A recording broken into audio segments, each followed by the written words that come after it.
Channel H24 ভোলাতে সংবাদ প্রচারের পর এবার লিভার ক্যান্সারে আক্রান্ত অসহায় পারভিনের পাশে দাঁড়ালেন ইয়াসপুর ইউনিয়নের চেয়ারম্যান পদপ্রার্থী ও মানবিক নেতা আব্দুর রহমান হাজারী। ভোলা জেলার চরফ্যাশন উপজেলার এওয়াজপুর ইউনিয়নের বাসিন্দা পারভিন দীর্ঘদিন ধরে লিভার ক্যান্সারে আক্রান্ত হয়ে মানবেতর জীবনযাপন করছেন। আর্থিক সংকটের কারণে তার চিকিৎসা কার্যক্রম প্রায় বন্ধ হওয়ার উপক্রম হলে বিষয়টি স্থানীয়ভাবে ব্যাপক আলোচনার জন্ম দেয়।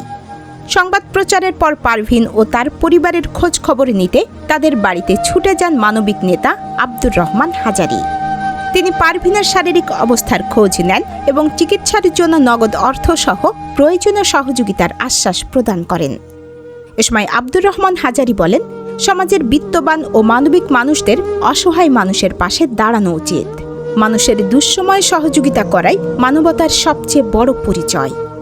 স্থানীয় সূত্রে জানা যায়, দীর্ঘদিন ধরেই অসহায়, দুস্থ ও সুবিধা বঞ্চিত মানুষের কল্যাণে কাজ করে যাচ্ছেন আব্দুর রহমান হাজারী। বিভিন্ন সময় অসুস্থ রোগী, দরিদ্র পরিবার এবং বিপদগ্রস্ত মানুষের পাশে দাঁড়িয়ে তিনি মানবিকতার উজ্জ্বল দৃষ্টান্ত স্থাপন করেছেন। পারভিনের পরিবার আব্দুর রহমান হাজারীর এই মানবিক উদ্যোগের জন্য কৃতজ্ঞতা প্রকাশ করে জানায়, কঠিন সময়ে তার সহযোগিতা ও আন্তরিকতা তাদের নতুন করে বেঁচে থাকার আশা জুগিয়েছে। অন্যদিকে স্থানীয় বাসিন্দারাও তার এই উদ্যোগের প্রশংসা করেছেন।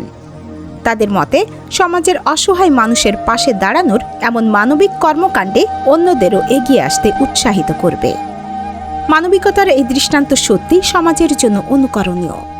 অসহায় পারভিনের চিকিৎসার জন্য সমাজের বিত্তবান ও সহৃদয় ব্যক্তিদের আরও সহযোগিতার আহ্বান জানিয়েছে তার পরিবার। আয়েশা আক্তার, বাংলানেট এক্সপ্রেস।